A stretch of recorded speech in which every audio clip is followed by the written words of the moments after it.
Okay, we are now on the record. This is the Kentucky Public Service Commission. My name is Michael Schmidt. I'm chairman of the commission, and seated to my right is Vice Chairman Robert Cicero, and to my left, Dr. Kalina Matthews. We are here today for the purpose of taking evidence in case number 2018-00369, the joint application of Aqua America, Inc. and Steel River Infrastructure Investment Fund, North America, LP, hereinafter to be called Steel River, for approval of an acquisition of ownership and control of Delta Natural Gas Company, Inc. Parties to this proceeding are Aqua of America, Inc. and Steel River Infrastructure Investment Fund and the Office of the Kentucky Attorney General. At this time, would counsel for Aqua America please identify himself along with any co-counsel and the party you represent? Yes, Mr. Chairman. My name is Byron Leet, and I represent Aqua America along with my law partner, Allison Brown. Thank you. And for Steel River? Good morning. I'm Monica Braun along with my partner, Robert Watt. We represent the Steel River entities, PNG and Delta. Okay. And the Office of the Attorney General? Good morning, Mr. Chairman. On behalf of the Attorney General, I'm Lawrence Cook. I have co-counsel, but they are not here with me today. Okay, and for staff? Nancy Vinsel for the staff. Thank you.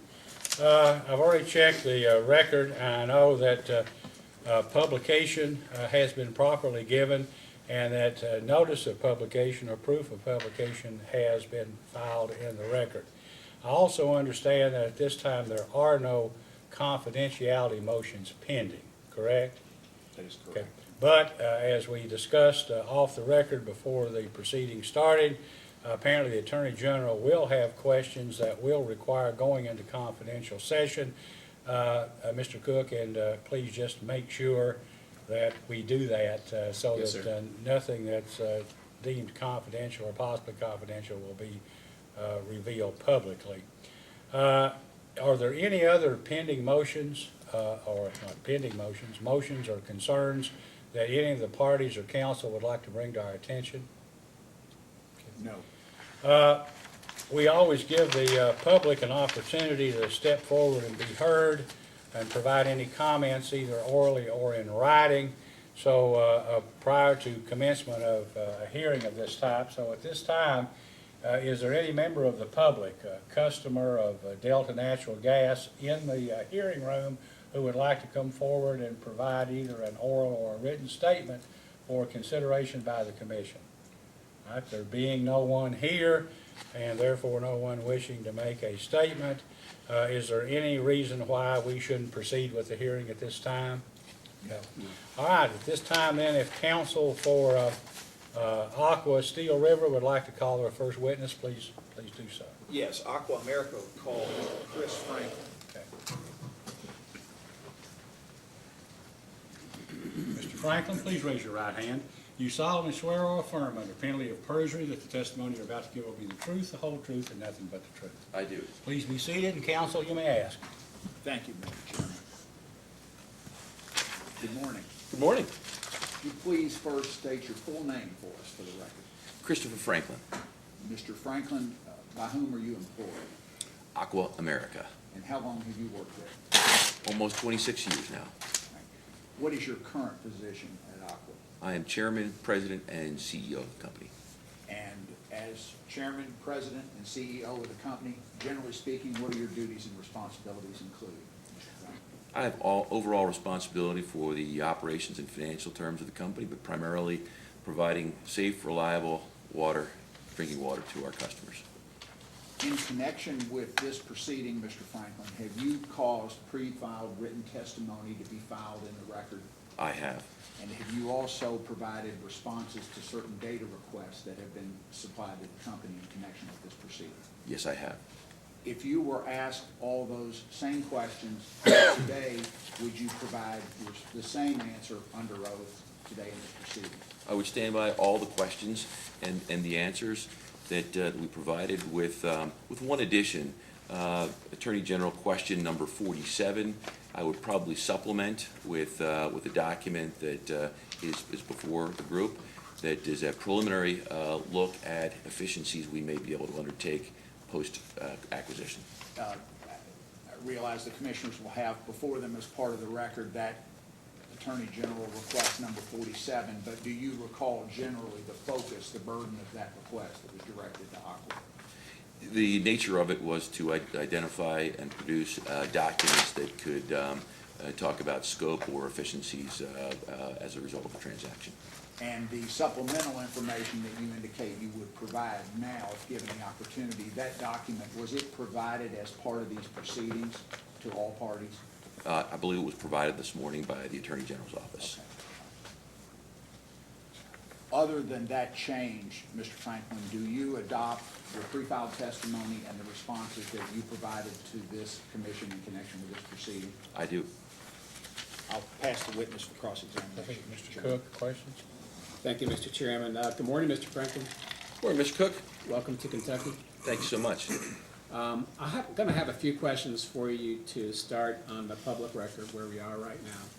And then I will ask the chairman to switch over to a confidential record, okay? Thank you. All right. First, would you agree that if the proposed transaction is approved, this would be Aqua's initial venture into the gas LDC business? That is correct. Okay. Is Aqua aware that the counties that comprise the service territories of both Delta and Peoples, Kentucky, have some of the highest poverty rates in the state and in the country? I would agree with that. Thank you. Let me ask you, is Aqua willing to pledge to seek affordable rates for its Delta and Peoples, Kentucky customers? Rates are always a critical component and consideration at all levels of our company, including at our board of directors. Affordability is a key component to how we think about the business and the customers we serve, so the answer to that is yes. Okay, thank you. Mr. Chairman, at this time, I would request that we move to a confidential record. This time, let's go back into public session, Randy. Just let us know when we are. All right, okay. We are now back into public session. Mr. Cook, do you have additional cross-examination of the witness? I do, Your Honor. Just a couple more questions here for the public record. We're back again on the public record. So your response to AG 146 stated that because Aqua America is a water and wastewater provider and Delta is a natural gas provider, this is not a typical synergy transaction.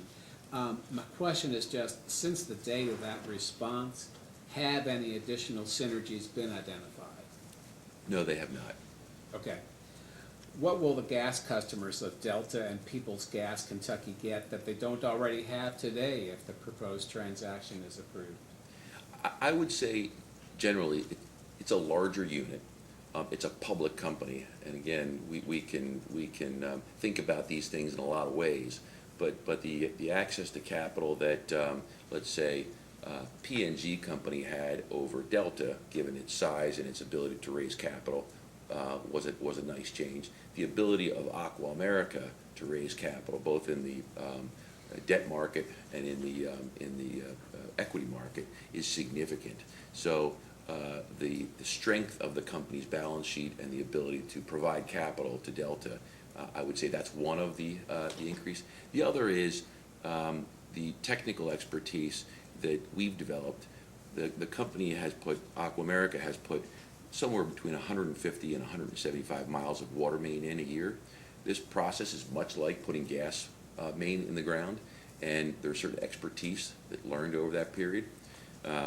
We've been impressed with what we see at PNG companies, including Delta. So I'm not going to suggest that we have vast improvement to make in the way they do their work, but there are some technical expertise that we bring on particularly the acute areas of pipe replacement, which is a lot of what needs to be done both in water and in gas. So among those two aspects I would point out are what we bring. All right. Mr. Chairman, that's all the questions I have for this witness. Ms. Mansell, questions? Yes, thank you. Good morning, Mr. Franklin. Good morning. Sorry, let me put these away. I have some questions about Aqua America's Board of Directors, if you could assist me with that. Yes. As Mr. Cook noted, and as Aqua America has said throughout this application, that, you know, coming from the water and wastewater industry, but the water industry to gas, and you've talked about certain pieces that transfer from one to the other. As I look through your Board of Directors, I want to confirm that I see 5 with different degrees of experience in industries other than water or wastewater. Yes. So all of that is a precursor to walk it down. Let me start with you. When I looked at your information on the Board of Directors piece of your website, it referenced that prior to coming to Aqua America, you had worked at an electric and gas utility in Pennsylvania. That's correct. Could you tell me a little bit about that experience? I realize it was 26 years ago. It's a long time ago, right? So I had responsibility for economic development work. And so we would identify opportunities for the company either to expand through providing service to new customers, identifying new customers who were interested in coming to the Philadelphia area or its service territory, and then we would participate in those attraction efforts, as most electric utilities do across the country. So my primary role was working with interested corporations or companies coming to the Philadelphia region. And I believe the Chairman Emeritus, Mr., make sure I say this right, DeBenedictis, Well done. also worked at that same entity before coming to Aqua America. Is that correct? That's correct, and he's currently on the board at Exelon too. And Carolyn Burke is an Executive Vice President with Dynergy. Correct. And Dynergy operates natural gas and coal-fired generation facilities. That is correct. Correct? So she's got a certain background in natural gas that she brings. That is correct. And just for the record, Dynegy was sold last year, so she is no longer with that company. Okay. But yes, the expertise remains. And also, Mr., I'm sorry, I'm going to make sure I say this right every time, DeBenedictis. Yes. He also has a background as a regulator in Pennsylvania and at the EPA, correct? That's correct. He was at the, I guess it was Region 3 EPA, and then he was the governor's appointment and secretary of the Department of Environmental Protection in Pennsylvania in the 1980s. And then Wendell Holland, is it correct, he's the former chairman and commissioner at the Pennsylvania Public Utility Commission? That is correct.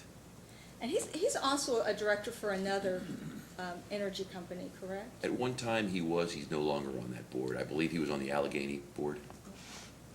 And is Mr. Holland also an independent director? He is. The only 2 non-independent directors are Mr. DeBenedictis and myself. Okay. And then finally, I noticed Ellen Ruff, with her background at Duke Energy. Yes, former president at Duke Energy. And included at one time heading up the corporate gas and electric operations. Correct. Is there anyone that I'm missing there? Well, in terms of our board members, Mr. Hankowski's also on our board. No particular background in gas or water, though, beyond the board duty. Even with, as we've just described, you've got directors with experience. Is Aqua America considering bringing on an additional board member with gas experience? We are considering our options around that. Yes, we are looking at that possibility. And speaking of independent directors, one of the issues in the last acquisition of Delta was having an independent director on Delta's board. That's something that is important to the commission, and I know that Aqua America said they're considering it. Can you tell me the status of that consideration? Yes, listen, I hear loud and clear what you'd like. The hedge that you saw, and I think in our response there is simply that as we've done business in 8 states, and we've acquired a lot of utilities over that period of time, all in the water space. It would be a little bit unwieldy to have a director from each of those units come in. Having said that, this is a new state. Kentucky's a state. One of the reasons that we're interested in PNG was frankly Kentucky. So this is a state well known for positive, constructive business community and red tape reduction. So one of our interests is particularly Kentucky. So long way to say, yes, we do plan to accommodate the. We can call it a board member or an independent consultant. We would like a representative of Kentucky that we can depend on in an independent fashion. I would only say that we may not be as favorable a commission as Pennsylvania, but unlike the inference from the Attorney General, we're not socialists either. Well said.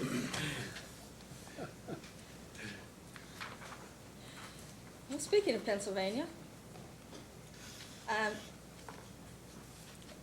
as with this application, we know that Aqua America also filed petitions in Pennsylvania with the Public Utility Commission there and in West Virginia with the Public Service Commission there in terms of the acquisition of the respective entities.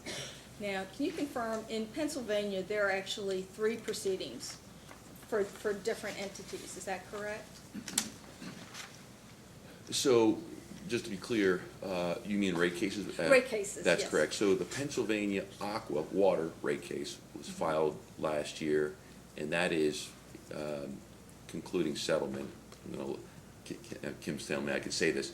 So we've settled that case. The commission has not ratified it, voted it yet, but there is a settlement with all the parties. Okay. So that is, well, a still active docket is largely concluded. People's Natural Gas filed their rate case last day in January of this year. So that is now an active rate filing at People's that was filed by the company. And then, yes, there is an acquisition approval case similar to Kentucky and West Virginia that is also active there. So yes, you're correct. And what is the status of the acquisition case?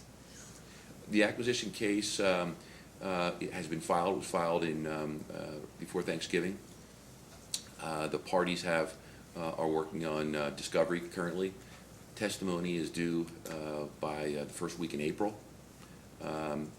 Interveners have been identified at this point, and we expect that testimony to be filed, and then we expect to move. Actually, we're working with the parties currently to see if we can seek settlement even early on. Our desire would be to move through the settlement discussions over the next couple of months. And in West Virginia, what is the status of the West Virginia proceeding? So we've been down, we filed with the commission. They have an undefined time period, but have promulgated some discovery. And it's a constructive conversation, and we would hope for approval in the coming couple of months here.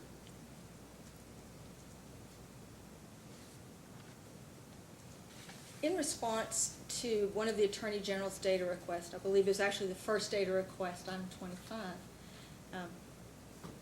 Aqua America and PNG and Delta were asked to speak to some of the commitments, or all of the commitments that were agreed to in the last Delta acquisition. And in that response, provided the different parties' position. Yes. Different parties between Aqua America, PNG, and Delta. As a post-hearing request, I would like to submit a copy of the commitments as the commission understands your responses were.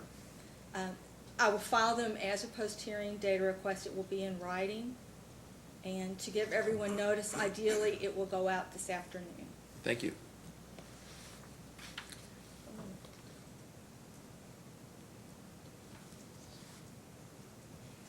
Staff does not have any further questions at this time. Commissioner Cicero, questions?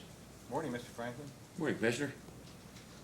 So I'm going to ask you a couple of questions, not specifically related to anything the Attorney General handed out, but if there's some type of corporate strategic a strategy that you don't want to have known, we can go into confidential session. Okay? You indicated 133 years of water service, and during that entire time, it's been strictly water service, is that right? Well, let's say And- that's And wastewater. wastewater more in the last 20 years. We began that 20 years ago. But during that period of time, the company had diversified several times, but always come back to its roots. So it's been consistently through that entire period of water utility, but there have been periods where the company has diversified into various things, and then shed those in many instances as well. So there have been other aspects of the business over that period. And you indicated that infrastructure improvement, not just in the water utility sector, but across all utilities, was I guess, a corporate goal, or maybe as a corporate citizen to improve infrastructure. Of course, there's always the return on CapEx that Sure. drives utilities. We understand that. But I'm curious, after 133 years, why go to gas and not stick with water? It's a great question. One I've received a couple of times now. So as we think about our utility, and as we think about the continued, I'll say, contribution on one level, but also the continued growth of the company for shareholders, we looked at a lot of opportunities. We really thought about the strategy of the company. And we've communicated this, I think, fairly well to our financial investors. And as we looked at it, we said, in the water industry, it's vastly municipal. 85% of Americans get their water from a municipal source. 97% of Americans get their wastewater service from a municipal source. And so, as we think about the water industry moving toward a more regulated model, more companies like ours, we see tremendous growth in the water business. For example, in 2018, we acquired about $100 million of rate base from municipal entities in the states where we operate. In other words, we bought municipal water and wastewater utilities that amounted to $100 million. Again, in 2019, we've already got $100 million signed for the same in 2019. So suffice it to say, we believe that market is opening significantly, and there's a bright future. So in no way are we moving away from water. We're actually investing heavily in water. But here's the downside, if there's such a thing, and it's a temporary downside. We run the company as we have as a 130-year company. We have to post quarterly earnings, but we also run the company for the long term. When we buy a water utility or a wastewater utility from public officials, typically they tell us, you can buy it, and we'll sell it. We'll reach reasonable terms for the sale and the acquisition. But we'd like you to sign an agreement not to raise rates for X period of years. Typically, that's the next election or whatever that might be. It's understandable. Listen, I understand it. But what it does cause is it causes temporarily an increase in the company's expenses and without the associated revenues that would come along with that investment. And so as we then said, well, how do we think about opportunities to supplement that work? We said, we looked across the nation, and we looked at other publicly traded water utilities. Many of those, almost all of those, traded extremely high multiples. In other words, the multiples on earnings that they trade at are very, very high. And so they wouldn't be wise investments at this time for the company. As we thought about, if we want to be an infrastructure player in this country, if we really want to contribute to infrastructure in a broader sense, what skill sets can we bring to bear, and what opportunities might exist in the market? And it was in that strategic planning work that we looked at gas local distribution companies, and we said, there is an unbelievable match in the work done at gas local distribution companies and at water utilities, particularly in infrastructure replacement. The utility that we are in the process of trying to acquire here has filed, in Pennsylvania alone, which is their largest territory, that they need to replace about 3,000 miles of gas main. And that's in their filed LTIP at the commission. So this is work that we're very familiar with. We knew we could add value. When you think about natural gas and water, you're putting a natural product through a pipeline, pushing it through a meter, servicing that meter, that customer, and then providing a bill and doing the, now, I concede the risks are different. One is ingestion, right? We put water in our bodies. The other is combustion, which has its obvious risks. So as we evaluated all of those things, we said a pure gas local distribution company. We weren't interested in fracking or midstream pipelines, or we weren't interested in gas trading operations, complications of that. We were really interested in a pure gas local distribution company. And as we studied that, it became apparent to us that this could be a very, very nice match, not only for our contribution on an altruistic level of contribution to the United States infrastructure challenge, but obviously it has its allowed return that comes along with that, and we already have the base ability to serve customers. So apologize for the extended explanation, but it does take a minute to kind of get why are we doing this. You indicate $100 million investment in acquisitions in 2018 and another $100 million already in 2019. But the acquisition you're talking about now is in the billions. Correct. Rather than in the millions. Correct. And based on that, is this an effort by Aqua to expand at a much greater rate with this type of an acquisition? Because you're going to, this far exceeds anything you're going to do in the water industry. You're changing yourself from primarily a water service business that might have gone into a foray into a gas service, but instead you're at one fell swoop, you're dividing the company almost into a gas and a water company. So the outcome of the company, when you're from an investor standpoint, let's say, the rate base of the company is going to be 70% water, 30% gas. And so yes, it is a large foray into a business that's similar but not exactly the same, regulated utility. So it is an entry into that. I would say this to you, and we've been very public in our statements around this. This is a digestion effort. In fact, and so for that reason, we don't see large merger or acquisition in our immediate future. There needs to be a digestion period. We run a very efficient company that cares a lot about customers. And so we need to make sure that that is running optimally before we look at other growth. And so during that period of time, we'll continue to add on municipal acquisitions, right, at a lower level, smaller level. But during that time, we don't see ourselves back in the large M&A market. We're not in this for the size, for size sake. We're in this because we think it's a strategic fit for ourselves and our shareholders. And just to give you a sense for that impact, in this digestion period, Peoples Natural Gas, more recently Delta, have installed a computer system called SAP. That SAP system, we plan at Aqua to bring over our employees and customers as well. That's a massive, massive change for our own employees and our own customers. And so there's a lot of work to be done in the coming couple of years post-acquisition, but much of it is much less impact on Delta and PNG as it would be on Aqua in terms of billing systems, computerization of our financials. So you've probably been asked this question in the request from staff, but I want to ask it anyways. This is basically you're getting into Kentucky because of PNG and their acquisition of Delta prior to this.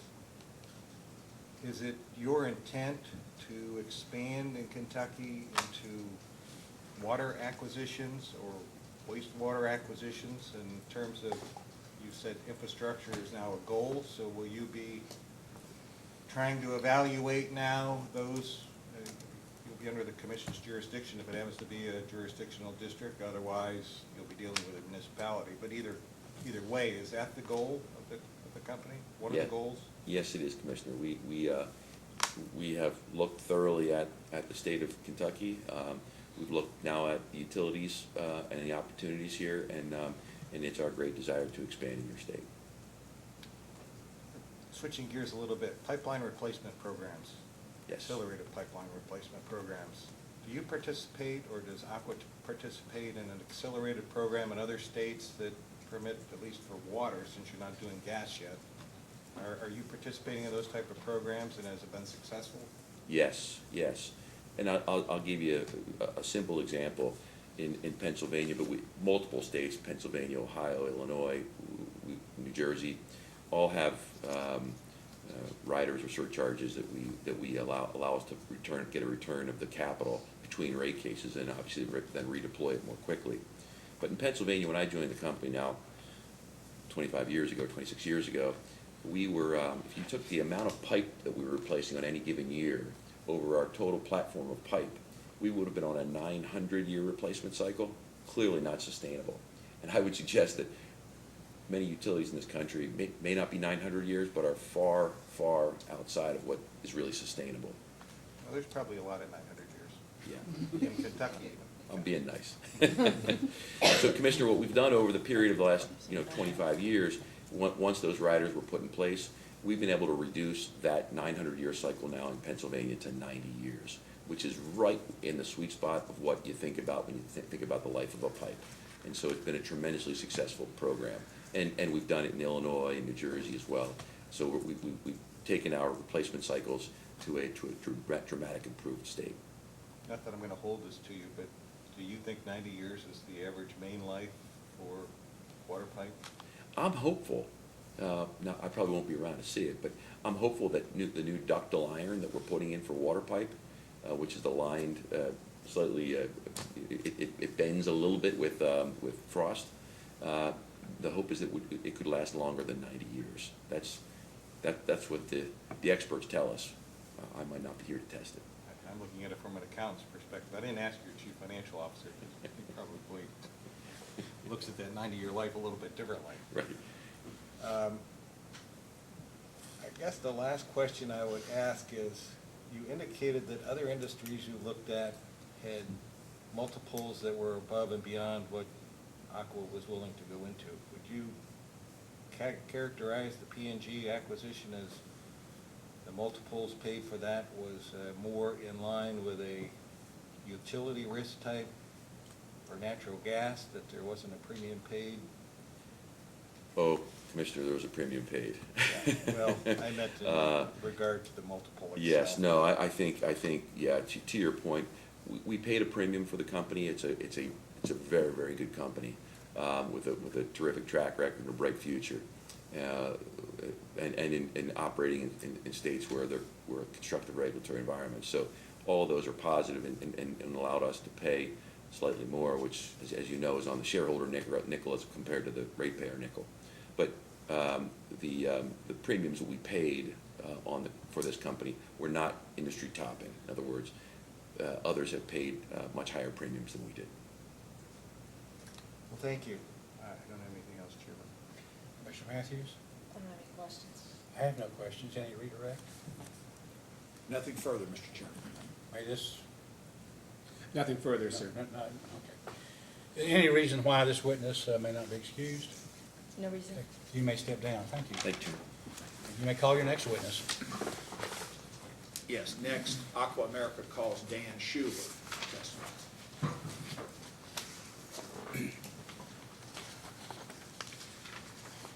Mr. Schuler, please raise your right hand. Do you solemnly swear or affirm under penalty of perjury that the testimony you're about to give will be the truth, the whole truth, and nothing but the truth? I do. Okay, please be seated.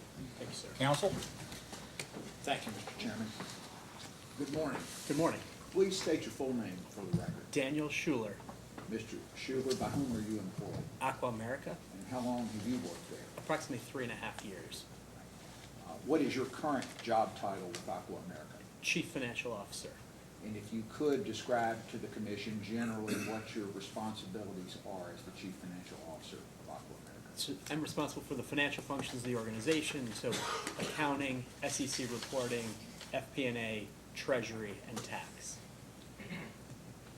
Have you caused to be filed in the record, in this case, certain pre-filed written testimony on your behalf? I have. And have you also caused to be filed certain responses to data requests that were made in connection with this proceeding? I have. If you were asked all of those questions today under oath, would you provide the same answers here in this proceeding? Yes, I would. Do you have any revisions, amendments, or modifications to make to any of that? I do not. Do you adopt all of that pre-filed testimony and those responses as your testimony here in this proceeding? I do. I'll pass the witness for cross-examination. Mr. Cook? Thank you, Mr. Chairman. Do you expect to have confidential questions? Yes, sir, I will. Mr. Schuler, I will have, most of my questions will be on the public record, but just a couple will be on the confidential record. Very well. Thank you, Mr. Cook. Thank you. If you could, first, could you turn to the application at page 11, if council can give you a copy of that? Sure, be glad to. Tab.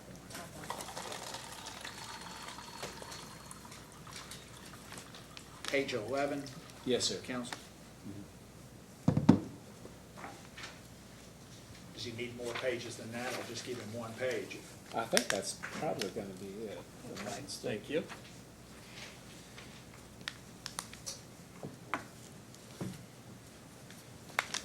Okay, do you have that in front of you, page 11? Yes, sir.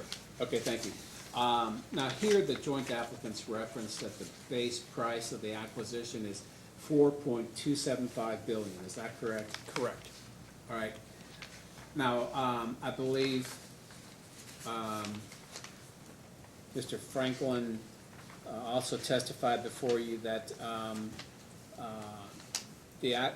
this transaction also is being submitted to West Virginia, where they are going to be reviewing the application to determine whether to approve it. Is that correct? Correct. Okay. The West Virginia Consumer Advocate, in that case, has posed discovery in Aqua's pending application, correct? They have, yes. Okay. I would ask you to turn to the AG's Exhibit Tab 1.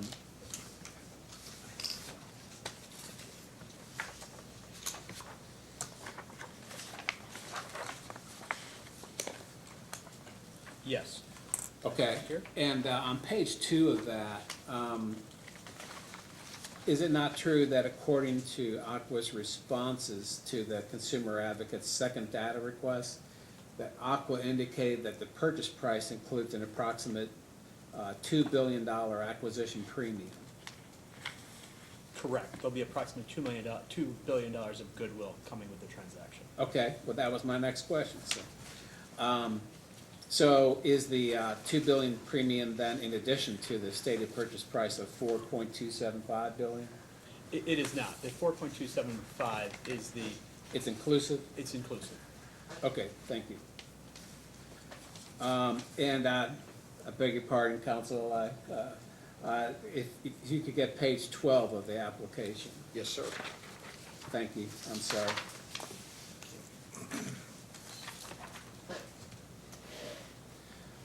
All right, when I look at page 12 of the application, it appears that Aqua has total assets of $5.4 billion, is that correct? That was correct at the end of 2017. At the end of 2017. Do you know yet I know we're still early in 2019, is there any data for end of year 2018? So we'll release earnings next week, and Oh, then okay. we'll file our 10K the following week. So we'll Okay. see an update to these numbers. The total assets will have increased simply because we've invested capital in excessive depreciation during the time period. Okay, then I will ask you and your counsel in a post-hearing data request to provide that. Certainly. Okay. Thank you. Will any portion of the acquisition premium be recorded on the books of Delta or its 3 unregulated subsidiaries or Peoples Gas Kentucky? It will not be. It'll be recorded above that level. How, can you explain how it makes sense for Aqua to pay a premium of that size and to not seek recovery of that in rates of one or more subsidiaries? So in this case, and as we think about publicly traded utilities buying other utilities of scale, the way the publicly traded utility looks at evaluates a transaction, one of the ways is looking at how accretive the transaction is. And so as we evaluate the transaction, you can pay a premium and finance the business in such a way that it can still be accretive to earnings of the shareholders. And so we do not look to recover that acquisition premium from the ratepayers. We do not look to recover acquisition-related expenses from the ratepayers. Okay. Can I ask one question? So the goodwill's not gonna be recharacterized into the asset base? It will not be. That is correct. Okay, that's a $2 billion premium, and it will be left strictly as goodwill, you won't reclass. There may be a little bit of, some recording of an intangible or something, but that would be related more to a non-reg business than a reg business, and so there would not be a reclass that increases the rate base of the regulated utilities. Okay, thank you. I'm sorry, go ahead. So, thank you. Has Aqua obtained approval of its Hart-Scott-Rodino filing? We have. Okay. Do you know when that was obtained? I think as it says in the record, the last day for approval was to be January 7th. I think we got it a little bit before that. It's my recollection. Okay. And I'm not sure if Mr. Franklin touched on this. I apologize if he did, but when do you expect to receive approval from Pennsylvania and West Virginia? Difficult to say yet. As Chris said, Mr. Franklin said, we expect West Virginia approval in the coming months. In the case of Pennsylvania, the direct testimony is due the 2nd of April, and then I believe there's an initial settlement conference scheduled for a week later, the 9th of April. So we would expect in that time frame there are discussions related to a settlement and likely, order coming subsequent to that. Okay. And now if you could turn to AG tab 2. And do you have those in front of you? I do. Okay. And those consist of responses to AG's first set of data request items 46, 47, and 48. Do you see those? Yes, I do. Okay. And I'd like to ask you to just review them just for a couple of moments before I ask any questions.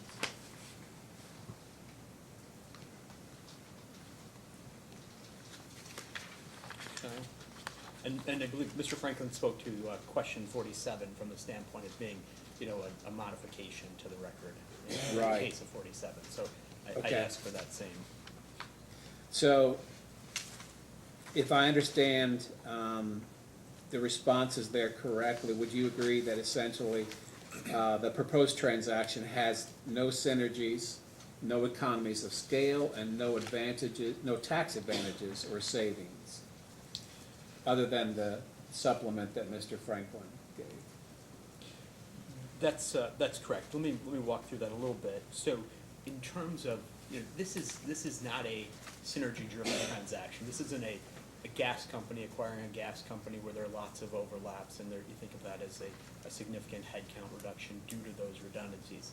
This is a water company buying a gas company. And the expectation is that there would not be a layoff notice, there would not be a Warren Act notice.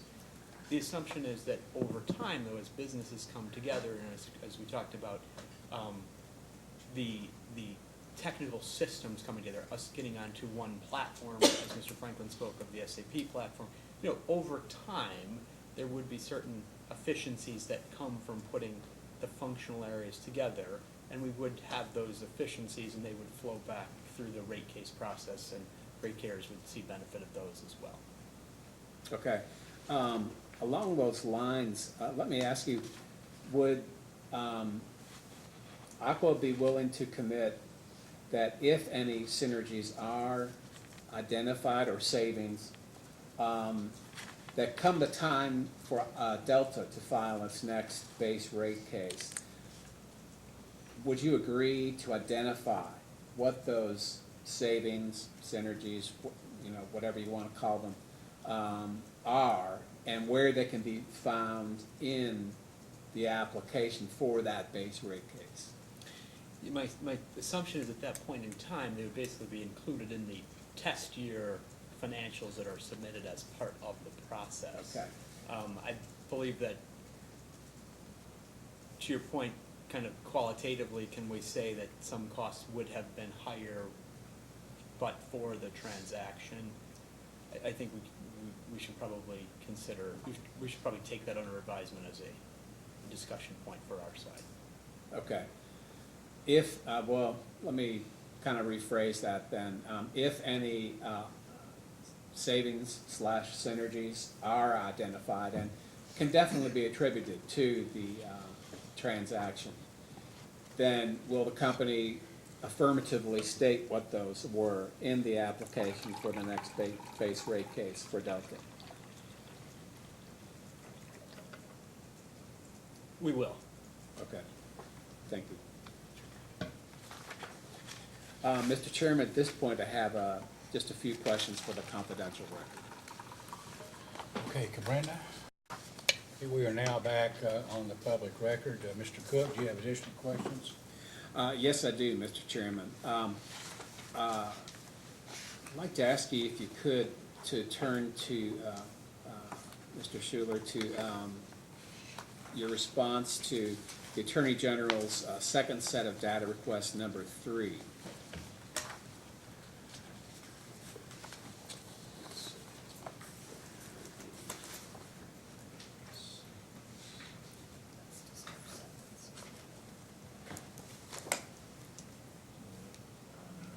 Well, I'll tell you what, actually, if you don't mind, I think I've already hit that area. And because I was going to ask if you would commit to identifying any potential savings or synergies that come up in the next base rate case. And you've already done that, so I'm going to save some time and we can just scratch that one. Moving ahead, what will the gas customers of Delta and Peoples Gas Kentucky get that they don't already have today if the proposed transaction is approved? I guess I view this as really 3 things. Let me say 4. First of all, they'll continue to be served by the employees in Kentucky that serve them today, both in the field and in the office. But they also gain a long-term owner with significant access to capital, which is important for the pipeline replacement program. And they gain an owner in this case that has a focus on pipeline replacement for safety and reliability in the case of gas, and for improved service in the case of water. Are those things that today are not available to Delta customers? I believe that we have a different mindset as a 130-year-old utility in terms of how we think about owning utilities for the long term, operating them well, providing great service to our customers, investing capital for safety and reliability purposes and for system improvement. We think that we are a good fit for Delta and for the customers here in the state of Kentucky. All right. Mr. Schuler, Mr. Franklin, before you testified about the importance of affordability of rates. So will Aqua today pledge to seek affordable rates for both Delta and Peoples Kentucky customers? I think as Mr. Franklin said, affordability is always on our mind. So you had asked a question earlier of Mr. Franklin with respect to, do we plan for need, do we plan for budget and income purposes? We're always very balanced to consider the rate impact in this process, because there are lots of places across our 8-state footprint where we can say it would be nice to invest capital to fix something faster, but we have rate concerns, and so we're going to meter that capital investment to also make sure that we are cognizant of the rate impacts. So we will be cognizant of rate impacts in Kentucky as we are across the 8 states that we're currently in the water and wastewater business. All right. Will the transaction in any way affect Delta's current capital structure? It will not. We do not anticipate it to change that in any way. Okay, in your direct testimony, you stated that Aqua has a published code of ethics and a published corporate governance guidelines. If those are not already provided in the record, could you provide them in a post-hearing data request? We can. Thank you. What effect will any approval of the transaction have on Aqua's credit ratings? So as we look at the overall transaction coming together, so it's, we will come to a credit rating that is still a strong investment grade rating, and that's something that's been important to us as a management team, important to our board, and important for our investor base. So I would see us still having a very attractive credit rating. Okay. Thank you. And then if you could, I'd like to, counsel, if you could provide the witness with his response to the Attorney General's second set of data requests, item number 5.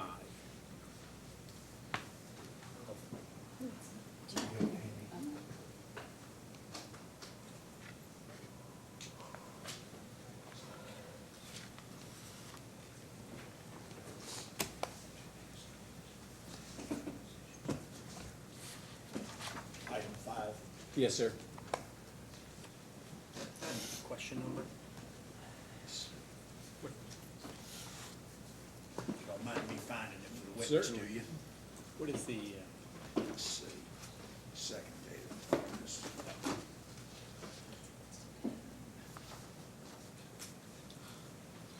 thank you. So do you have that in front of you now? I do, yes, sir. All right, and could you refer to subpart D, as in David? Yes. And you state here that the capital structures of Aqua subsidiaries provided in an earlier data request were for rate-making purposes. And in response to this particular question, you provided the actual capital structures. So my question would just be, can you explain why those subsidiaries use capital structures that differ from their actual capital structures?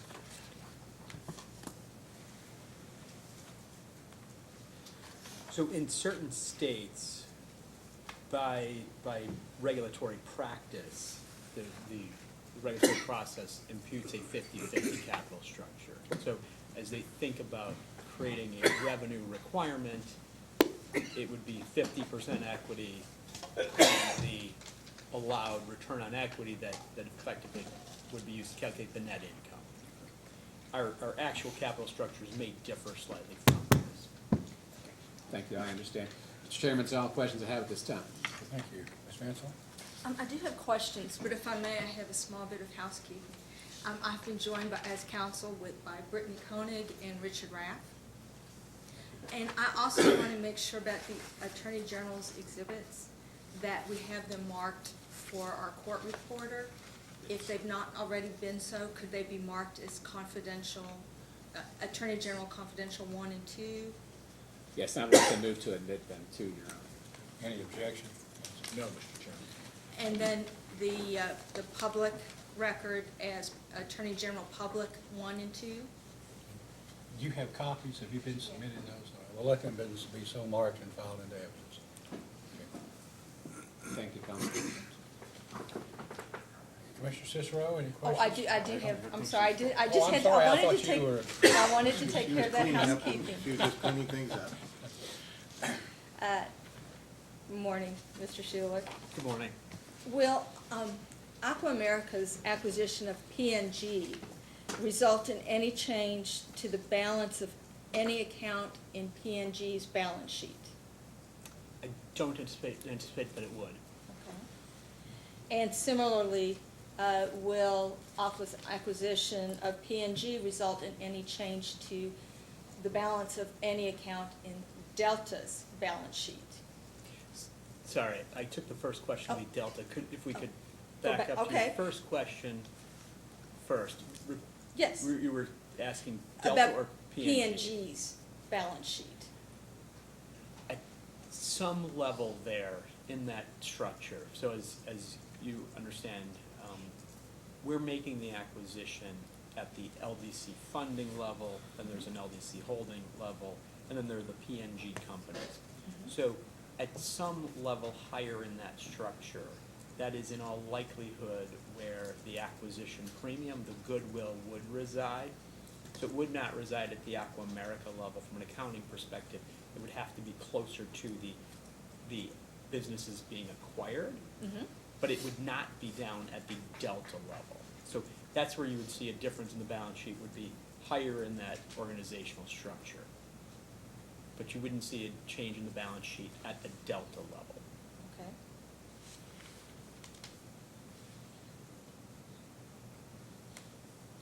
Staff has no further questions. Commissioner Cicero? Mr. Schuler, good morning. Good morning.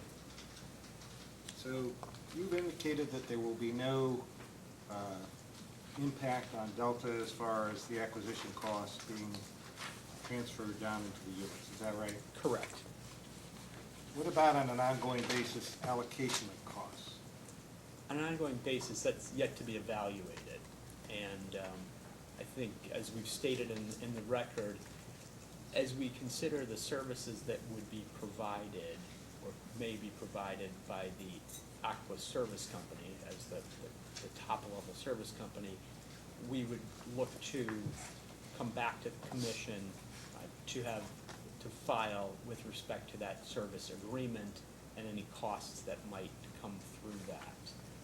And whether that's an increase in costs versus what's currently in the revenue requirement or not, we haven't analyzed that yet. Do you anticipate there to be a structural difference in allocation of costs, given that water utilities are somewhat different than gas utilities? I mean, you wouldn't do it strictly on a ratepayer base or number of customers. I'm just curious how. Often in utilities, you end up with a multi-factor allocation method that would take into account, at times, customers, rate base or assets, employees. So we're considering what the appropriate allocation method would be for that at this point in time. Well, we look very hard at allocated costs, so just so you know. I'm certain you do. As far as your budgeting goes, your capital budgeting, do you do a one-year plan and a five-year plan, or how is it, what's the We do a composition? multi-year capital plan as well as the operating plan that I spoke about a few minutes ago. So, yes, and the guidance that we provided, on that for 2018 guidance, which we had released, for Aqua America, it was $500 million in capital for 2018, $1.4 billion in capital over the period 18, 19, and 20. So those numbers You are do out 3 there. years plus one? 3 years are what we provide publicly to the investment community. And do you do the 1 year on a 12-month basis with detail and a 3-year as an annual with less detail? Well, there's always a bit less detail the farther you go out, but we have a fairly granular approach to our capital program. And our capital program, I should say, we do project capital for the full 5 years. The 3 years I noted is really kind of what we provide to the investor base. And do you do pipeline replacement on a historical basis or a future projection? We, anything in the capital program is really projected for needs during that future period. And so when you go in for your pipeline replacement funding from the commissions in the states that you're operating in, do you provide a detailed basis, or do you project based on some inflation factor? So it's state dependent. So let's take a state like Pennsylvania, where we have filed a filed long-term infrastructure improvement plan. The expectation when you file a rate case is that, and also in Pennsylvania we have we have a fully projected future test year. But your capital in that fully projected future test year should align with the capital that's in that long-term infrastructure improvement plan that's already been filed. So there's a linking between the plan that's been filed and the rate case. I think, from my perspective, the concern is whether there's a, not specific detail, but an identification that can be projected into those budgets on whatever that spending is going to be, rather than, we've had before the commission before increases in pipeline replacement programs that are based strictly on an inflation factor multiplied by the prior year, which is... No, ours have more granularity than that, and we're looking at something that's much closer to being project specific. Would you characterize the capital budget as being a split between typical O&M projects and pipeline replacement? Or would you say pipeline replacement makes up the majority of the capital program? Or how would, since you're characterizing yourself mainly as a delivery system rather than production or anything else? And I think we can, so when I think about a pie chart that represents our capital program, if you looked at that, what you would see is kind of a handful of areas. You'd see pipe replacement, you'd see plant work, because we do have both significant size surface water treatment plants as well as lots of well systems and about 185 or 190 wastewater treatment plants. So you see plant work, you'll see IT CapEx, you'll see vehicles, you'll see a number of things on there. So that's where it's a little different than if you look at a gas CapEx program where the vast majority is pipe replacement. We also have the plant component, so that would show up as a large enough slice of the pie. And maybe I should characterize it as accelerated pipeline replacement versus normal pipeline replacement, because obviously the accelerated pipeline programs are normally on a rider form for recovery, where pipeline replacement in general goes into a typical annual capital budget. So when we think about our CapEx in general, or in total for the company, about 55% of it is tracked, meaning it's part of a rider or a distribution system improvement charge.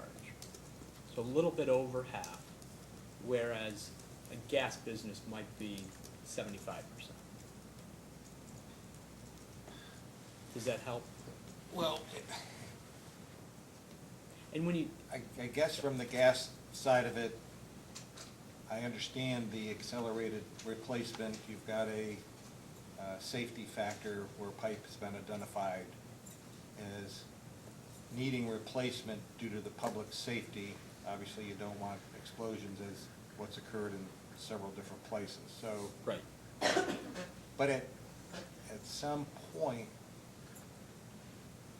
you identify what those, whether it's the plastic pipe, I can't remember. the Adelaide. Adelaide, yes. You reach a point where eventually that's replaced, and then you move on to non-safety considered pipeline replacement that's done not because it's a critical do it now, but as a normal operating capital budget going forward. So at some point, you're correct that at some point you come down from investing capital at a multiple of depreciation, 2 to 3 times, while it's an accelerated pace, to a point where you're investing capital at a rate of closer to 1 times depreciation. Maybe a bit more because of think about the cost and the age, but you're correct. Now, we've been running, as Mr. Franklin said, an accelerated program for a long time in Pennsylvania as we have worked to take this backlog down and bring that replacement rate from a 900-year cycle down to the 90. But you're correct that there is an identified amount of pipe that needs to be replaced for safety reasons, and you work through that, and at the end, that accelerated program at some point does tail off.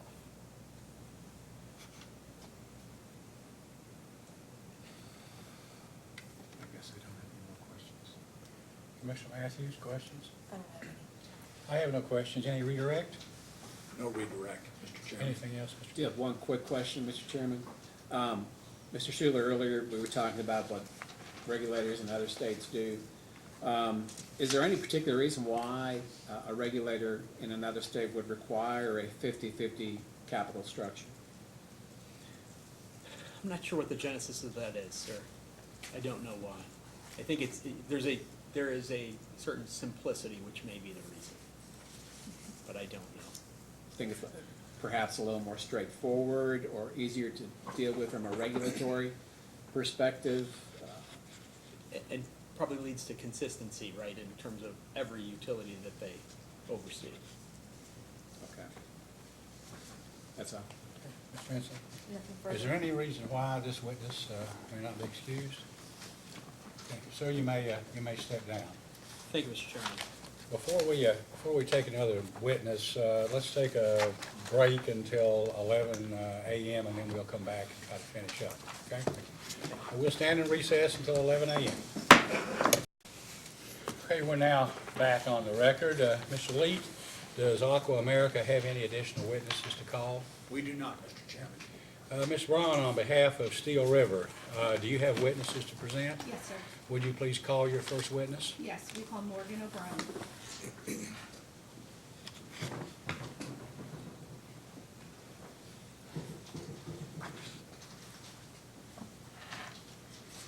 Mr. O'Brien, please raise your right hand. You solemnly swear or affirm under penalty of perjury that the testimony you're about to give will be the truth, the whole truth, and nothing but the truth. Please be seated. Ms. Braun, you may ask. Good morning. Good morning. Will you please state your name for the record? Morgan O'Brien, And Mr. O'Brien, by whom are you employed and in what capacity? PNG companies, People's Natural Gas, and a bunch of related utilities. So, And what is your role? President and CEO, And can you please state your business address? 375 North Shore Drive, Pittsburgh, PA 15212.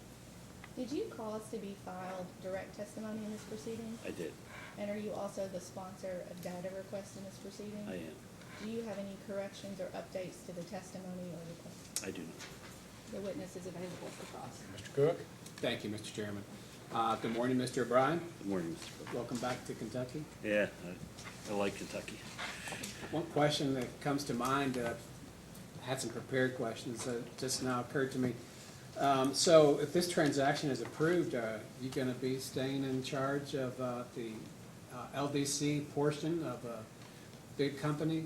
My role's going to change, so it's a question of how long I stay. But so I'm still up in the air from my own personal perspective right now. Okay, I understand. I have a question for you about your direct testimony. I wonder if you could, counsel will pull that up for you, and I'll wait till you have it.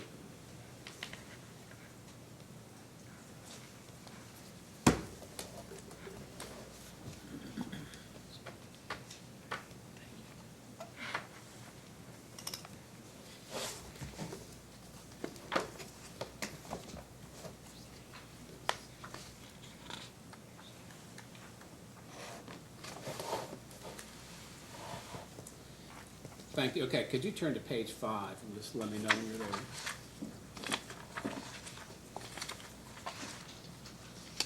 Okay.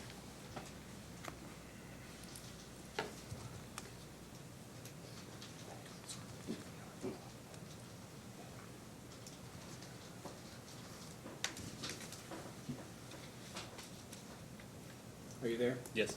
Okay, and at line 16, do you see a sentence there that says, "We have the tools"? Yes. Could you read that sentence into the record? We have the tools and the resources to dramatically change the quality of our services to our customers, and we're committed to realizing that vision. Can you identify the tools and resources that will dramatically change the quality of service? I mean, those are, I'll say, a couple different categories.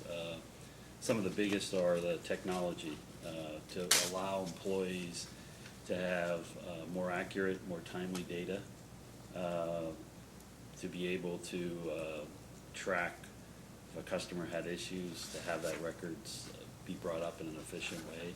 So I would say a lot of them are technology that continues to evolve, but that I think will dramatically change how we're able to better serve our customers. We've put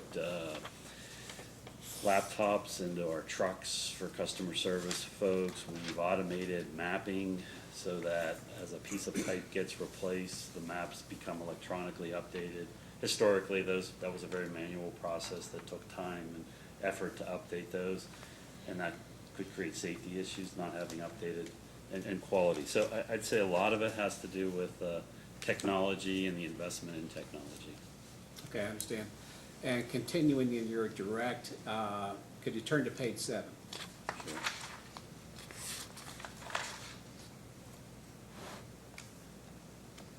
Okay, and at line 4, do you see the sentence that starts off with, "and finally"? Yes. Could you read that sentence into the record, please? Sure. And finally, we have a vested interest in the communities we serve, making sure the families and businesses within those communities prosper and have a high quality of life. Can you explain how the new company will ensure that families and businesses in those communities will indeed have a high quality of life while still maintaining affordable rates? I think good utilities, which I consider Peoples Delta good utilities, I consider Aqua to be a good utility, is one that is able to provide the best service for its customers, but also provide empathetic and supportive programs that help people who have challenges for whatever reasons. And so I think it comes down to vision and values, and I think the idea of building a company that embraces a value that says all those aspects are important what we do, and I believe Aqua shares those same values. Okay. And then in your direct at page 8, at line 7, do you have that there? I do. You say there that PNG is aggressively reaching out to rural communities in Pennsylvania Yes, to bring gas service to them, correct? yes. And can you explain how will the new company do that in the counties that today are in or adjacent to Delta's existing service territory? Sure. So Pennsylvania, it became a political mandate that with all of the Marcellus and Utica shale that was being developed, literally legislation was introduced that would encourage the gas utilities to expand their footprints to those communities that historically hadn't been served with natural gas. And it was compelling because the economics of heating your home with natural gas versus propane and heating oil and even electricity was significantly lower. And so there were programs that we brought before the commission in Pennsylvania were approved and allowed us to do things that were, I'll say, outside the normal traditional utility rate making setting. Here in Kentucky, it's been a year, so we haven't been here a long time. But with the Delta folks, I think they have a history and a track record of looking at systems adjacent to their systems, and they've actually grown the business. And John Brown, who's the next witness, can talk specifically about what Delta's done. But they've done it, I'll say, based more of just within the framework that Kentucky provides, looking at where those opportunities exist. And I think you heard, Mr. Franklin's testimony, and I think it was a lot of your questions. He wants to grow the business, right? And I think the philosophy of continuing to grow the business, not just in big ways, but in small ways, I believe that's going to continue as part of the new company. Okay. So. Well, We know for the most part that gas heating of homes is generally cheaper than it is electric heating. So, and being that Kentucky has access to a number of interstate gas Right. pipelines, although it's not quite the same as having the wellhead Sure. right there, there's still an abundant supply of gas moving through the state. So would Aqua commit to trying to maybe ramp up the expansion of gas service in that part of the state? I think you're asking the wrong witness. I don't Okay. represent Aqua, so just to be, I'm not being cute. I I understand. can't commit. Okay. I would see it as an opportunity that folks would present to Aqua going forward as a good opportunity. And knowing the approach that they've taken, I think it would have, this is my opinion, I'm not committing, high likelihood that that would be supported. But just knowing their business strategies, and I know what Delta has done, they've always been prudent about how they've done this. I think those two actually fit very well. Okay. I believe I will pose a post-hearing data request to maybe Mr. Franklin along those lines. Sure. Okay. With that, Mr. Chairman, I believe that's all the questions I have. Ms. Benson? Thank you. Good morning, Mr. O'Brien. Good morning. I echo the welcome back to Kentucky. Yeah, I've been here more than just the last test. I come down for other reasons too. I was gonna say, I'm Huge basketball fan, so. I was gonna say, yeah. I'm confident that you do, but I don't get to talk to you when you I come know, down, I so know, so. welcome, Thank my you. welcome. I appreciate that. I have a question, I'm not sure if you or Mr. Brown can answer it. Okay. So, my one question is, Mr. Brown, who I know is doing a very good job, but he holds the title of President, Secretary, and Treasurer right now of Delta. Yes. Are there any plans to find other candidates to serve along with him? I'd say this, just let me start. So, John's doing a great job, and he has had to work very, very hard because he's following a guy who ran that business, who I actually think at one point was the business in Glenn Jennings, who is a good friend and somebody I admire. John has worked incredibly hard to learn this business, to develop relationships here, and really reflect the values of and the vision of what this business is. And I think everybody believes John has incredible potential going forward, and he's really doing a great job in his first year leading the business.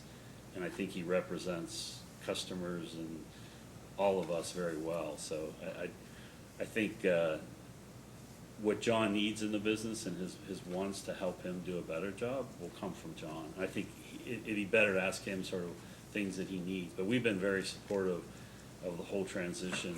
And as a person, just watching his leadership evolve he's really done a great job. And I think it should give everybody here comfort that you've got a good leader, somebody who cares and values all the things I think you value, leading this business, and that's not going to change. So I think the answer to my question is, I need to ask Mr. Brown. I could have said it that way. No, that's okay. I wanted to take a appreciate what you chance to did say. just support John and how well he's doing here, so. I recognize that. Staff has no further questions. Commissioner Cicero? Just a couple. Sure. Did People's Natural Gas seek out someone to purchase them, or did Aqua approach People's to buy them? So the transaction was negotiated between Aqua and Steel River. Okay? So my role as CEO, I was not involved with the negotiations.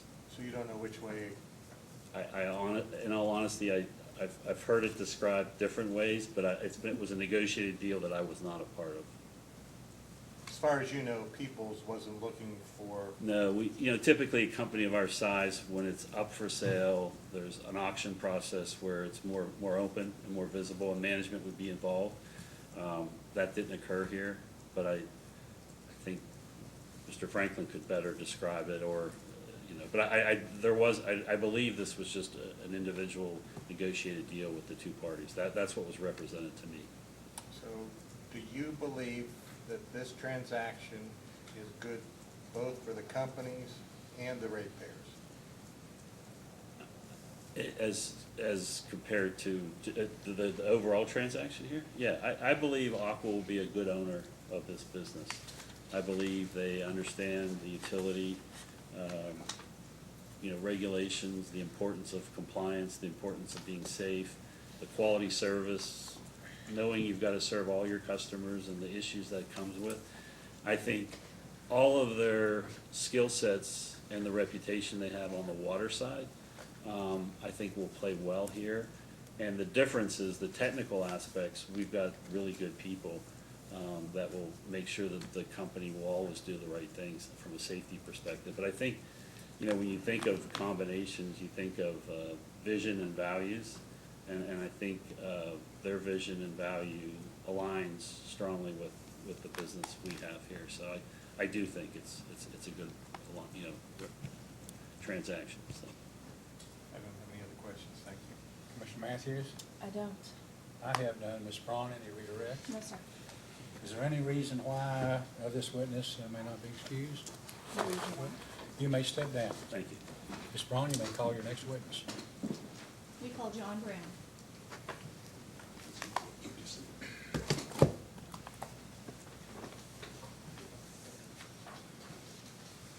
Mr. Brown, please raise your right hand. Do you solemnly swear or affirm under penalty of perjury that the testimony you're about to give will be the truth, the whole truth, and nothing but the truth? Yes, I do. Please be seated. Ms. Braun? Can you please state your name for the record?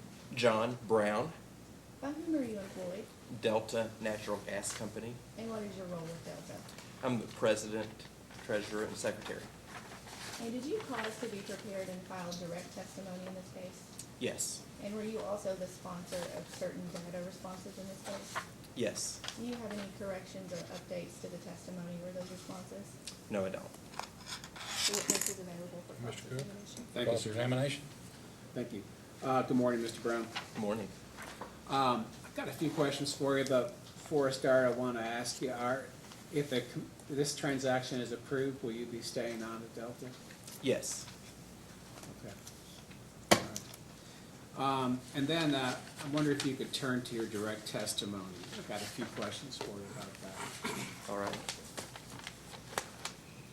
First one's at page 6. Just let me know when you're there.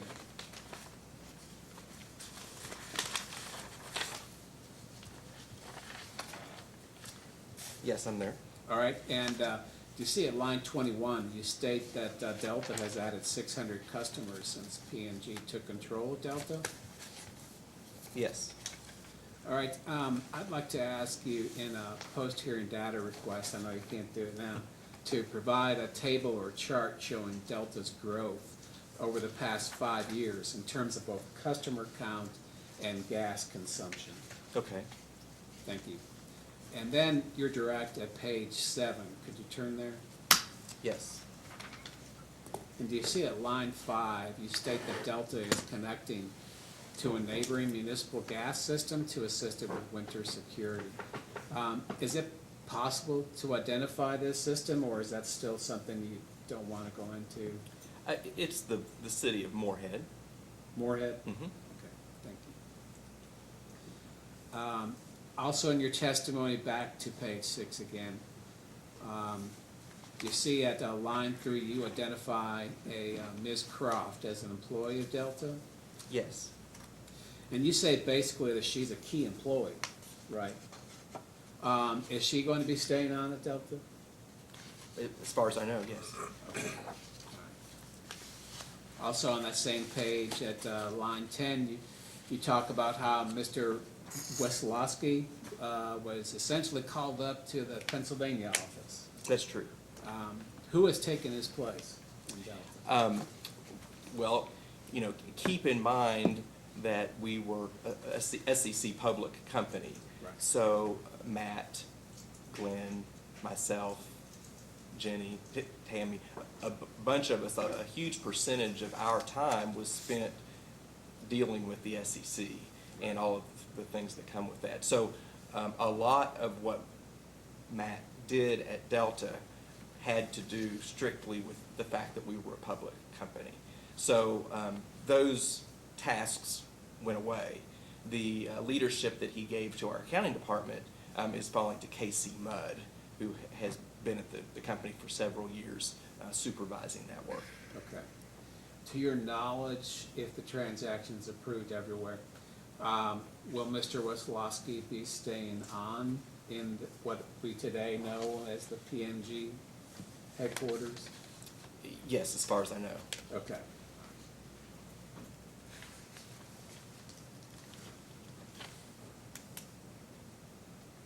Now, this proposed transaction, it's the second one for Delta in just 2 years. What will Aqua do for Delta ratepayers that PNG is not doing today?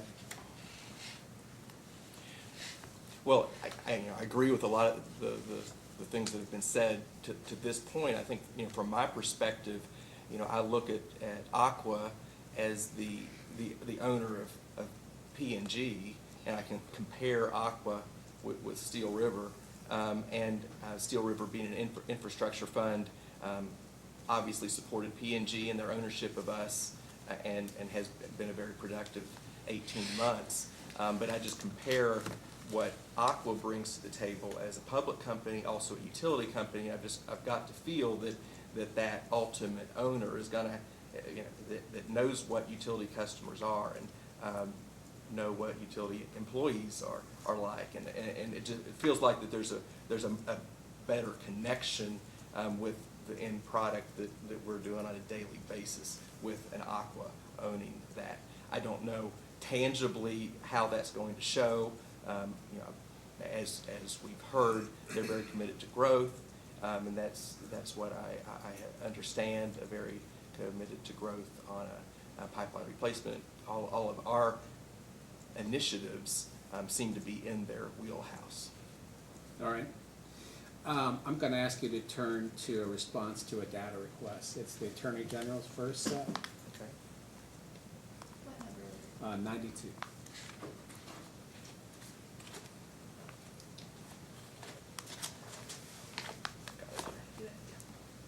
I'm here. Okay, great.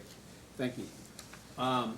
So here you state that in just a few weeks, apparently, Delta's liability insurance will be up for renewal, and an analysis apparently is going to be conducted to determine whether continuing with the existing coverages or incorporating Delta's liability program into a larger combined insurance program would be beneficial to the ratepayers. Is that correct? Well, some of that has been done even a year ago. Some of that integration, when the renewal was done early in 2018, there was some opportunity to put policies together. Okay. I think I will address a post-hearing data request to you in that regard, Okay. to go into it in more detail then, and to see what else remains to be done. Okay. Okay. And then if you could turn to your response to the Commission's first set of data requests.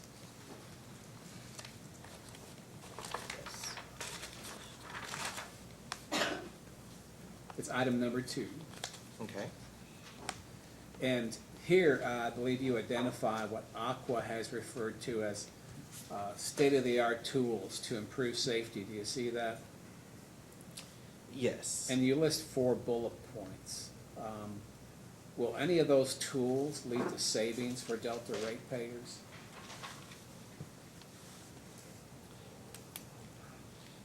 I don't think that these items that are, I would say, probably more of the people's initiative than necessarily the Aqua initiative. Because we're talking about graphical information systems and being able to map and automatically update things. The focus here would be more on safety and efficiency and convenience. I don't know about cost savings. Okay. Along those same lines, I want to ask you the same question I asked the two Aqua witnesses, that in the event that any savings / synergies are identified, when Delta comes in next for its next base rate case, whenever that is, would you commit then to identifying what those savings are or were? Because by then, I'm sure it'll be past tense, we think. And then identifying where those can be found in the application. Yes, we can do that. Okay, thank you. Just one more question. Believe you have up there your response to the Attorney General's second data request, item number 20.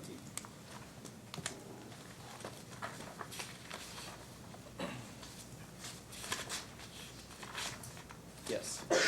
Okay, and do you see subpart F in your response? Yes. Okay, when will Delta issue its next RFP for gas? Well, the contracts that we have currently, the next, essentially the next major one comes due not until 2021. So we don't have much opportunity between now and then. But not only will we look at bidding that out, but we will be doing that in coordination with Peoples to see if there's any opportunity for savings with the purchasing power that the combined entity brings. Okay, thank you. And it appeared that PNG, the PNG other LDCs do issue RFPs on an annual basis. That's the impression I have from reading the responses to data requests. Is that your impression as well? I don't remember particularly, but I wouldn't be surprised if that's the Okay. case. Do you know whether there's any advantage to doing it on an annual basis or perhaps a multi-year basis, or do you have any thoughts on that? I think everything's a balance. Delta's has always been very loyal to our suppliers, and our philosophy has been, if we have a partner, particularly something as major and as important as gas supply, that's providing excellent service, and they don't increase costs, they in fact decrease margins potentially from year to year, and that we aren't getting any feedback that they are out of the market.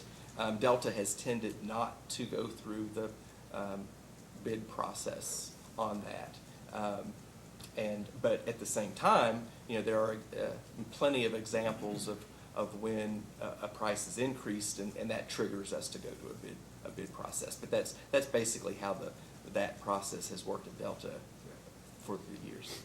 Do you and your gas supply people at Delta keep in touch with the other PNG companies, what kind of prices they're getting for supply? We are starting that. In fact, a couple, Don Cartwright, Wayne Hunter, they went to Pennsylvania this year and participated in the winter gas supply meetings that they had there. So those introductions have been made, and I think that kind of like Mr. Franklin said, this has been a period of digesting for us of this the whole acquisition, and that's one area that we're delving into, but haven't gotten too far along the way yet. Okay. I'm trying to make an analogy here. Obviously, it's not a direct analogy, but in Kentucky,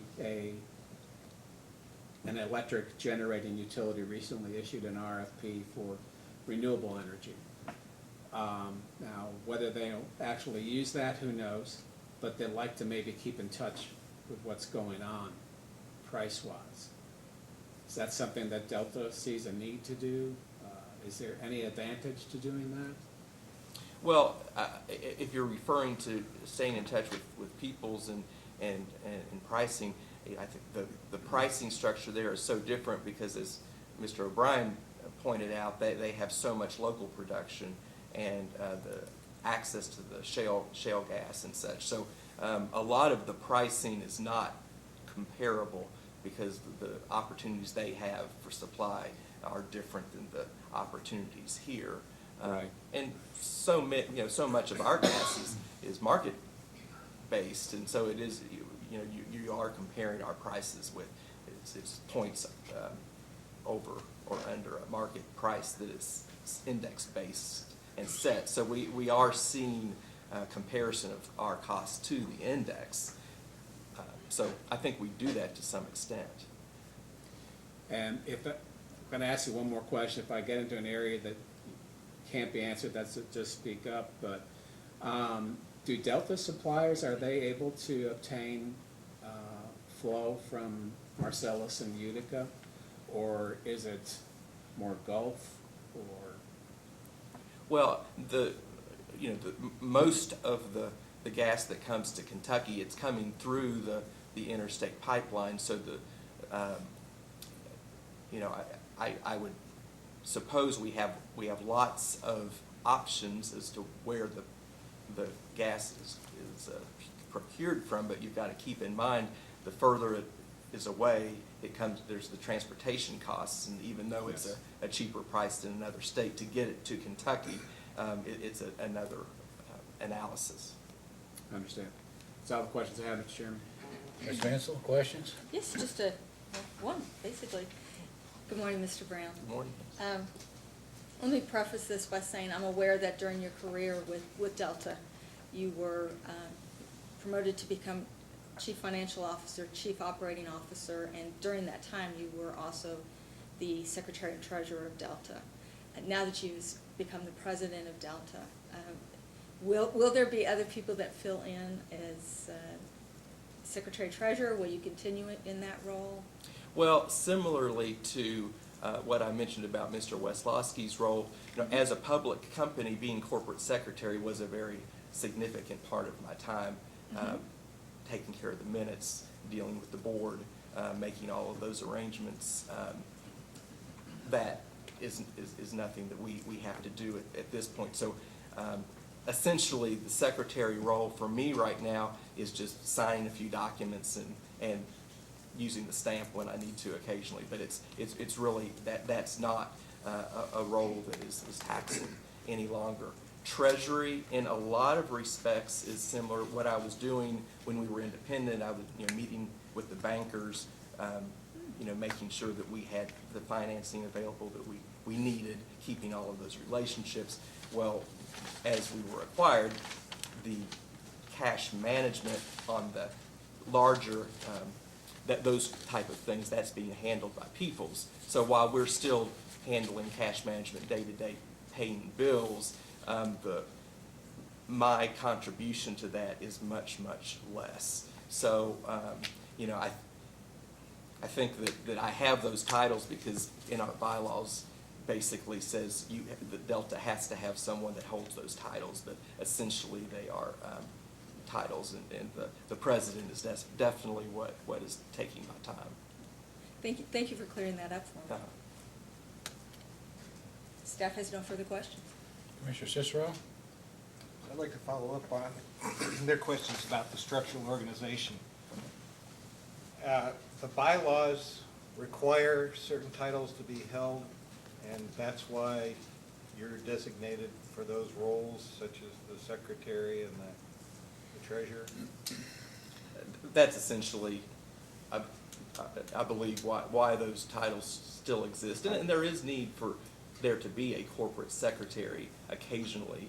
I'm the registered agent for the corporation, so I do need to sign on behalf of the company, but it's not a role that takes much time. The bylaws probably designated those titles because those were considered the officers of the company, is that correct? Yes. And typically you establish a management team with operations president that oversees everything, chief financial officer, general counsel, whatever, in order to manage a business with different functional perspectives. I mean, that's the reason why you have them, isn't it? Not so that one person wears a hat for everything and commiserates in their own mind what's good and what's bad. But Is that- For sure. Would you say that's an accurate statement? Yes.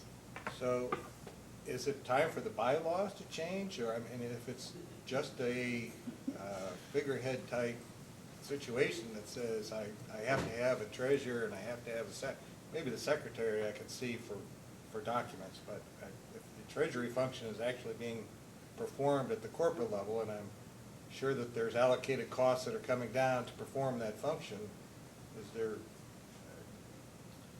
I mean, there are not, to this point, allocated costs coming down, but yeah, the treasury, I mean, there is a treasury function happening at Delta. It's just, it's not, we're not arranging, we're not selling stock anymore, we're not issuing public debt anymore, but we are doing some cash management, and that comes under me, so organizationally, we do have a treasury function. lockbox functions? Mhm. So does that mean there's an unhealthy consolidation of functional responsibility if you've got the treasurer and the president and the secretary all consolidated into one position, if there's actually a functional responsibility for those? Well, you know, there's segregation of duties. I can't do journal entries. I can't write checks. I can't. So it's administrative. What does the auditor say? You know, we never had any trouble with the, yeah, I think that what the auditors look at is segregation of the controllership duty from the treasurer, and that always was maintained at Delta, and it continues to be maintained. So if there's no CFO, it's a controller. Technically, Preston Poljak in Pittsburgh is the CFO. So you have a CFO, but he's not located in Kentucky. Right, he's CFO of people's companies, and so he has that role. I'm not going to pursue it any further, but you can tell from the conversation that it sounds like there might be some administrative cleanup that needs to be done. That's my only comment. That you're wearing several hats, that you're saying really from a control point of view, you're not exercising the control because of bylaws requiring the titles to be held, but there's assistance that's coming down from the corporate office. I don't quite understand the no allocation of costs. I think it's wonderful if that's really the case, but I don't have anything else. It was more of a rhetorical response to you. Commissioner Matthews? I don't have anything. I have no questions. Ms. Braun, any redirect? No, sir. Any other questions from anyone? We Is have there no any questions. reason why Mr. Brown may not be excused? No. You may step down, sir. Thank you. Thank you. Ms. Braun, do you have any other witness? No, sir. Mr. Cook, do you have a witness? No, we do not, Your Honor. Ms. Vinsel, anything further to bring to the Nothing further. attention of the commission? Well, I know there are, I guess, the staff, council, and the Attorney General would like to send data requests. Is it possible to have those data requests filed by the end of the day on Monday, the 18th? I believe so. And then for Aqua and Steel River, could you have your answers filed by the end of the day on Monday, the 25th? That's a week. If you need more time, you could just file a one-line motion and we'll grant it. We'll strive to meet that deadline. Okay. Now, after the responses are filed, Mr. Lee, Ms. Braun, would you like to file a brief? Do you intend to do that? Yes. If you, and I don't know if the Attorney General, then would everybody agree to simultaneous briefing? I think the last date on which a decision can be made is March 20th. We have a large rate case coming up the week, I think, of the 5th or after the 5th. So would it be possible for each of the parties to file their briefs by March 5th, by the end of the day on March? Yes. They give you 8 days after the data request? Yes. Okay. We'll enter an order, a scheduling order to that effect a little later today. Is there anything else any council would like to bring before the commission? Only Just- one thing, I'm sorry. You go ahead. Only one thing I want to mention, I know that our clients at Aqua America are very sensitive about the confidential documents that were introduced in this proceeding, and certainly had no objection to them being a part of the proceeding, but They'll be kept separate. There won't, members of the public, even members of our staff won't be able to get those documents unless they check them out here internally. So we'll see that your documents are protected. thank you. Okay, so- Just one question. Just wondering when the DVD for the confidential record might be available. I'm sorry? Monday? Okay. Guess it's cutting it a little bit close, but I mean, this is We'll try. Wednesday. Yeah. Come on, give her a break. This is- Monday. this is Monday's Thursday. fine. This is Yeah, you're- Thursday. It's Thursday, it's worse than that. Oh, it's Thursday. I'm always behind. I've been slow since I was a child. Yeah, well, Monday, will Mr. strive. Cook is as good as I'm afraid We will strive. we can do. All right, if there isn't anything else, then this hearing is hereby adjourned. Thank you.